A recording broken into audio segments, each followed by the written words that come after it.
हमारे महाविद्यालय के यशस्वी प्राचार्य आदरणीय प्रोफेसर मोहम्मद फैज़ जी,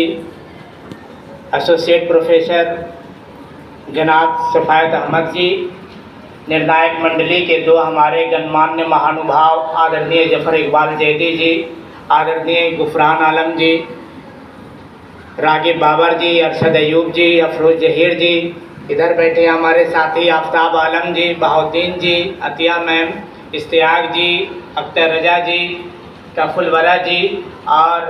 इस उपवन के खिलते चमकते दहकते हमारे छात्र छात्राओं, आज राष्ट्रीय हिंदी दिवस के अवसर पर आप सबका स्वागत है, वंदन है, अभिनंदन है। मैं शुरुआत करता हूँ कि जो भरा नहीं है भावों से, बहती उसमें रसधार नहीं, वह हृदय नहीं पत्थर है जिसमें स्वदेश का प्यार नहीं। मेरे प्यारे छात्र छात्राओं, ये आज का हिंदी दिवस जिसे हम राष्ट्रीय हिंदी दिवस के नाम से जानते हैं या राष्ट्रीय हिंदी महोत्सव के नाम से जानते हैं, ये कोई नया नहीं है। ये 14 सितंबर 1949 से ये कार्यक्रम चल रहा है और वैधानिक दर्जा इसको 2006 से मिला है। अगर हम बात करें भाषा की, तो भाषा निश्चित नहीं सुनिश्चित रूप से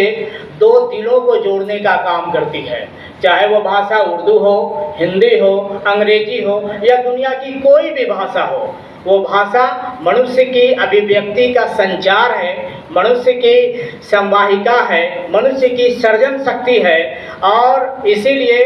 विनोबा भावे जी ने कहा था कि मैं दुनिया के तमाम भाषाओं का सम्मान करता हूँ, अपितु अगर हमारे देश में हिंदी का सम्मान ना हो, ये हमारे लिए पीड़ादायक है।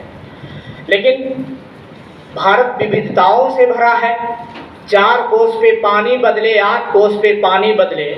तो इस प्रकार हम देखते हैं कि 4 कोस पे वाणी बदल जाती है, 8 कोस पे जो है वाणी बदल जाती है। तो भारत की विविधता में ही एकता है और उस विविधता को पुनर्जीवित करने का काम, संगठित करने का काम, सशक्त करने का काम, व्यक्त करने का काम, अभिव्यक्त करने का काम अगर कोई करती है तो वो एकमात्र भाषा हिंदी है। मैं दुनिया की तमाम भाषाओं का सम्मान करता हूँ, लेकिन हिंदी के साथ इसलिए क्योंकि मेरी माँ जब मुझे लोरियाँ सुनाती है, कविता सुनाती है, तो वो भाषा हमारी मातृभाषा हिंदी थी। आगे चल के क्षेत्रीय भाषा होती है, राजभाषा होती है और राष्ट्र की भाषा होती है। हमें याद है कि जब पंडित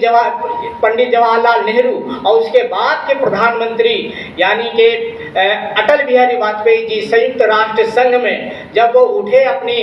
देश के नेतृत्व को योगदान देने के लिए, अपनी बात को रखने के लिए, तो उन्होंने हिंदी से शुरुआत की थी और वो ख्याति और वो इतिहास बन गई है आज। तो हम सबको अपनी अपनी भाषाओं पर गर्व करने की ज़रूरत है और सम्मान देने की ज़रूरत है। इसलिए पंडित अटल बिहारी वाजपेयी जी ने कहा था कि मैं कपोल कल्पित भावनाओं से कतई भी विचलित नहीं होता, मैं सृजन का बीज हूँ, मिट्टी में जाया हो नहीं सकता। तो प्यारे छात्र छात्राओं, ये हम सब के लिए बहुत ही गर्व का विषय है कि जहाँ हिंदी में सार्थकता है, हिंदी में सारगर्भिता है, हिंदी की प्रासंगिकता है, हिंदी की उपयोगिता है, हिंदी की अनुभवता है और हिंदी की मर्मज्ञता है, जो हम सबको हिंदी की ओर समर्पित करने का हम लोगों को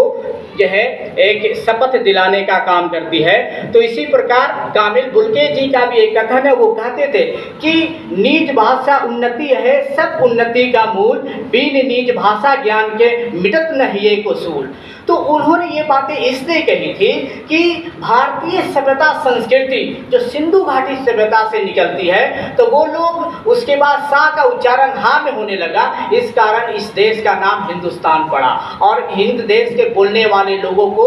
जो है हिंदी अर्थात हिंदुस्तान इस क्षेत्र में रहने वाले लोगों को कहा जाने लगा। तो कन्याकुमारी से जम्मूतवी तक, बंगाल की खाड़ी से लेकर कच्छ के रण तक जो पूरा हमारा जो राष्ट्र है, जिसकी कल्पना हम हिंदुस्तान के रूप में करते हैं, जिसकी कल्पना हम इंडिया के रूप में करते हैं, भारतवर्ष के रूप में करते हैं, आर्यावर्त के रूप में करते हैं, सोने की चिड़िया के रूप में करते हैं, उस अखंड भारत का नाम भारत है, हिंदुस्तान है। तो हिंदुस्तान को जोड़ने का नाम हिंदी है, हिंदुस्तान को तोड़ने का नाम हिंदी नहीं है। और एक अभी सही कह करके गई कि हिंदी और उर्दू हिंदुस्तान की दो जुड़वा बहनों की तरह है, और जुड़वा बहनें कभी अलग नहीं होती। वो विचार से एक होती है, व्यवहार से एक होती है, आचरण से एक होती है, संस्कृति से एक होती है, संस्कार से एक होती है, मनोयोग से एक होती है, आत्मा से एक होती है, चिंतन से एक होती है, मंथन से एक होती है, रूपरेखा से एक होती है, कार्यान्वयन से एक होती है। इस प्रकार हम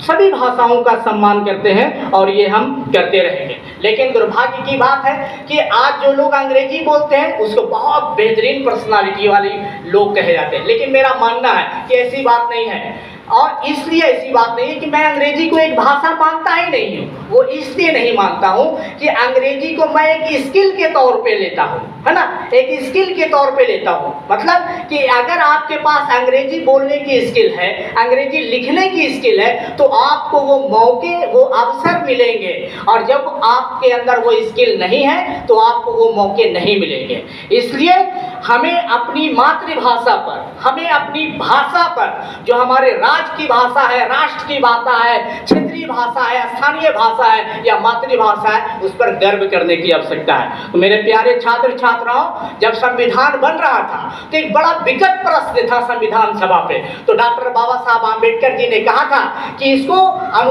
भाग 17 के अनुच्छेद 343 के 1 में देश की राष्ट्रभाषा,